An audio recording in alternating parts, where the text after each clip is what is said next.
The drum that should never wake the village of Abeni slept beneath a quiet sky, wrapped in the gentle sounds of night insects and distant winds.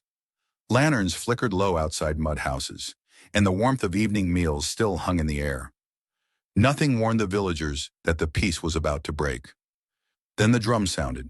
It was not loud, yet it was heavy, deep enough to make the ground shiver. Tommy woke with a sharp breath, his heart pounding as if the sound had struck it directly. Across the village, Zara sat up in her bed. Kola opened his eyes in confusion, and little Nia clutched her blanket tightly. Even the dogs had gone silent. The drum beat again, closer this time. Abeni's elders stepped outside their huts, their faces tight with fear. One of them whispered an old truth no child was meant to hear. The forest drum only woke when balance was broken. At first light, Tommy discovered something strange outside his home. Footprints marked the soil, glowing faintly gold, as if the earth itself had been burned. They led straight toward the forest. By mid-morning, Tommy, Zara, Kola, and Nia stood together at the village edge, fear pressing on them, excitement flickering underneath it. "No matter what happens," Nia said softly, gripping their hands, "we stay together." They agreed without hesitation. The forest swallowed them whole. Sunlight barely touched the ground, and every step felt watched. The usual sounds of birds and insects were gone, replaced by an uncomfortable silence. Shadows shifted between trees, and more than once Zara spun around, certain something had moved.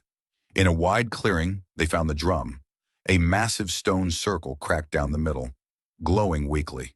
Before any of them touched it, the drum beat on its own. The ground trembled. A whisper drifted through the air, neither kind nor cruel. "The heart is gone."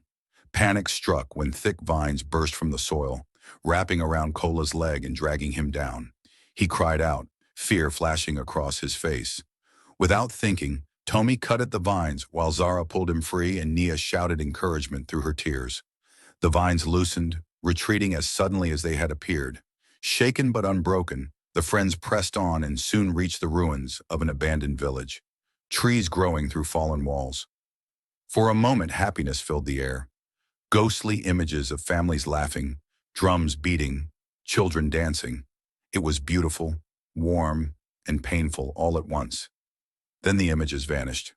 Darkness returned. The drumbeat grew faster, angry now. Near the center of the ruins, Zara uncovered a glowing crystal buried beneath the soil. It pulsed like a living heart. The moment she lifted it, the forest roared awake. Trees groaned, the ground shifted, and glowing eyes watched from the shadows. Fear nearly broke them. Nia cried. Kola whispered that they should run.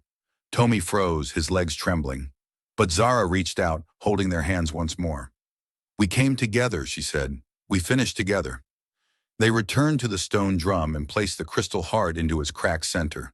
The drum screamed once, a sound sharp and ancient, then fell silent. For a long moment, nothing happened. Then warm light spread through the forest. The trees relaxed, birds returned, and the ruins softened into peaceful stillness. The whisper returned, gentle now. "Together you healed what was broken." A clear path opened, guiding them safely home. That night, Abeni celebrated. Drums played, laughter filled the air, and families danced beneath the stars. As the fire burned low and the village drifted back to sleep, one final drumbeat echoed from the forest, not in warning, but in thanks. And the children knew that as long as they stood together, no dark